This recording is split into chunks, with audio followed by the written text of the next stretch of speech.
Thanks to Ubisoft for providing me early access to this content. Motorfest Year 2 Season 5 is about to launch, and there's a ton of stuff that I get to show you now.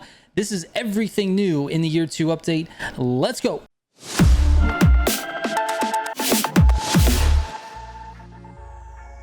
All right, real quick before we get into it, guys, if you've been paying attention to my content, some of this stuff will sound familiar, but now we have access to show you some of the video clips that we've been able to capture in early access. So this is literally everything new in this update. There's a lot of little things. There's a new map, there's new PVE content like the playlist, there's new ways to play different game modes, and there's a few new PvP things to talk about, and there's a bunch of vehicles, and then aside from that, a ton of quality of life changes. So let's get into it. We're going to talk first about the new map. So there are several new biomes in this map. There's the volcano, the bamboo forest, the lavender fields, the canal. There's a ton of new places to explore, and all of it honestly is pretty beautiful. The road network is vast. It has 292 miles of road network. 190 miles of that is pavement, and 102 miles of that is dirt. That is a ton of dirt roads. That's a ton of pavement. It's actually about 80% the size of the original map. So not only are we getting a new map, but we're getting like an entirely new playground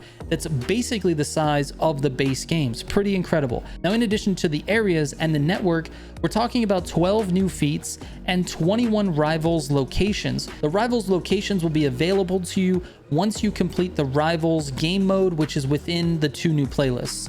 So let's talk about those playlists first. Let's get into the PVE content. First up is Made in Japan 2. We all know Made in Japan 2 is going to be a free playlist here in this Year 2 update. It's going to have 7 events. The first 3 races are just races. The 4th event is a drift trial, and events 5 through 7 go back to being races. It's pretty simple, it's pretty straightforward, and it's honestly pretty uneventful. The bright spot in this playlist is actually the theme, the type of art style that they've injected into this game, and I hope they do more of this type of thing with future summits and future playlists. I want to see more stylized playlists. I think it's beautiful. They've done a great job, and the overall vibe of the playlist is great. The races were fine. There's nothing to complain about, but I will say once you complete this playlist, you're not really going to go back and play the playlist events anymore, unless you're doing custom mode, which we'll talk about in a little bit. Now, in addition to the events, you're going to have 26 challenges associated with these, 6 feats, and 6 photo ops.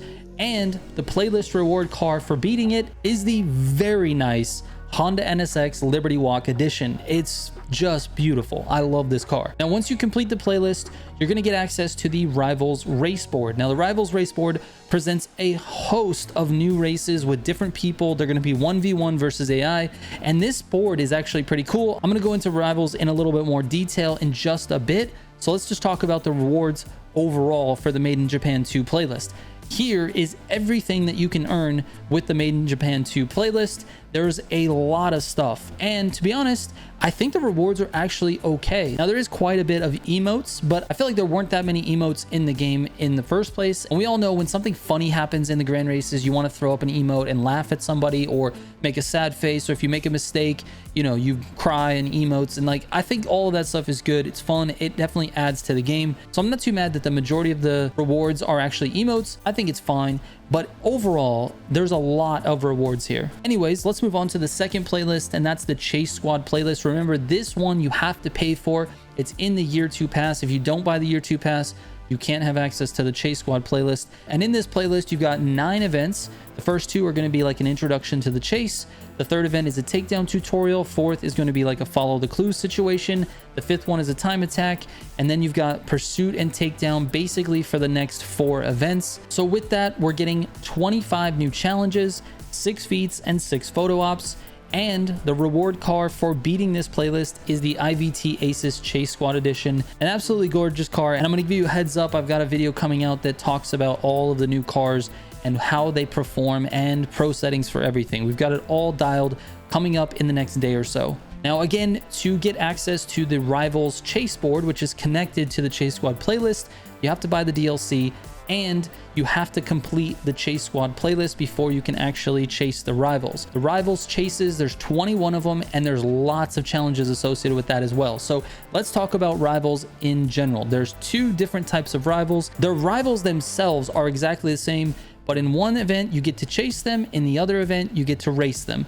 So Made in Japan 2 unlocks the ability to race the rivals. Chase Squad unlocks the ability to chase the rivals. Now, rivals races, like I said, are 1v1 races against AI in which the race path is randomized based on where you interact with that rival. To start one, you got to head to the rivals board in the Made in Japan 2 playlist and select a rival. You can either navigate to their location and just drive there, or you can just simply fast travel to that location.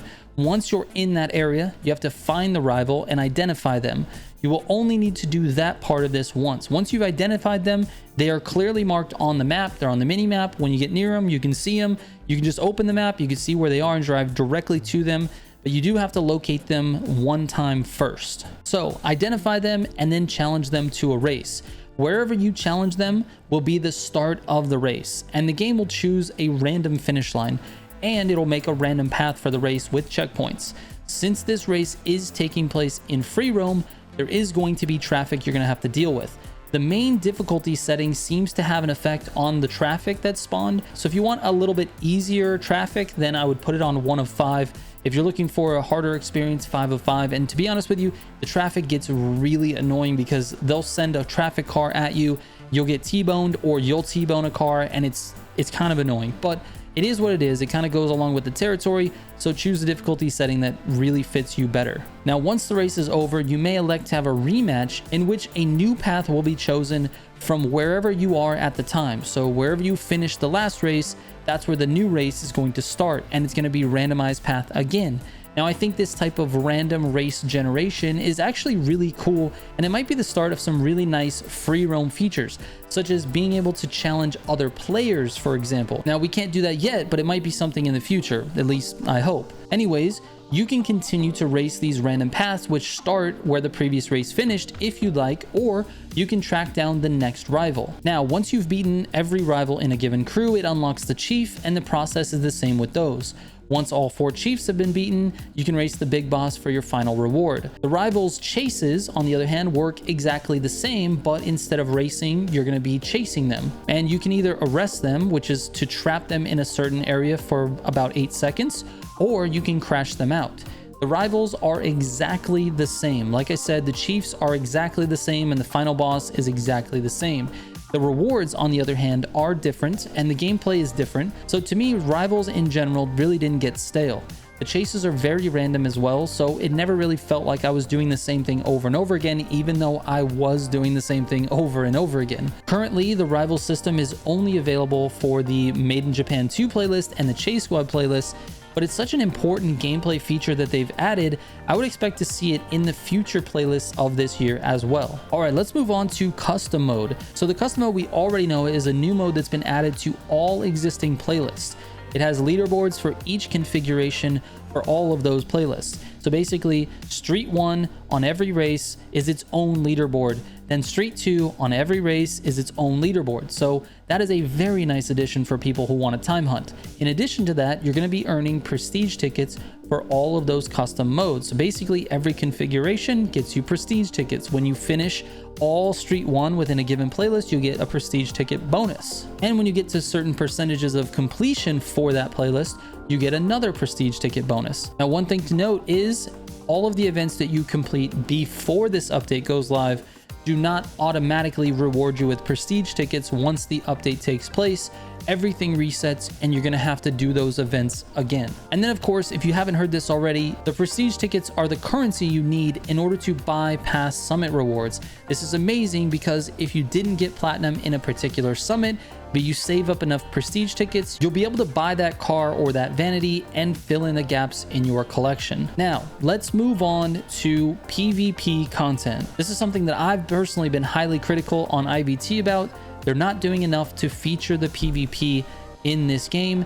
I really think we need new PvP, and they've added a few things, they've fixed a few things, but I don't feel like there's enough changes. We got to talk about them because this is everything new. So number one, they're introducing a modifier for grand races, and that is no collisions. No collisions is going to be a thing. It's not in every single playlist for the grand races. It will be random. It'll be on certain playlists and not on the others. And so you're going to get a taste of it if you are grand racing. And to be honest with you, I only played one grand race I was able to get together with a bunch of guys, and the no collisions was actually quite nice. Like I said, only played one, so we'll see how this goes, but from my perspective, no collisions definitely felt pretty nice to race. Now, as far as the Grand Race rotations, they've actually shortened it. It used to be every 30 minutes it would switch. Now it's every 20 minutes. So you're getting a much wider variety of racing in a shorter amount of time. Basically, you're getting 3 Grand Race rotations every single hour, which is awesome. That means there's more opportunity to get the no collisions modifier. There's more opportunity to get one of the new paths that's on the new island. And so I think this is a smart change. Grand racing is actually going to feel a lot more fresh because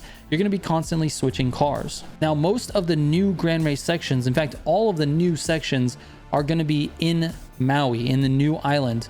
However, they did make slight changes to certain paths. We only got to try a few races, but it seemed to me they changed a few things. Like they got rid of some of these block walls and they moved a couple of checkpoints. And so there is going to be a little bit of a learning curve on some of the other races as well. Not really sure why this happened, but they did make a few changes to some of the older routes, so you just have to pay attention while you're racing. Now, they also applied a few fixes to Grand Races. They fixed the respawn position on several Grand Race sections after using the back on track. This is something that I think a lot of players complained about. They don't like the fact that you can go through a checkpoint, reset, and then it puts you ahead. And in this case, they're trying to avoid that. I think they took the most obvious places where players were resetting and then made some adjustments for that. But I really didn't get a lot of testing in Grand Races, so I can't tell you exactly which ones. They also made it so that players can no longer fall through the map during the Grand Races, which is great. And they also fixed Grand Race challenges not showing a required vehicle. That's also great.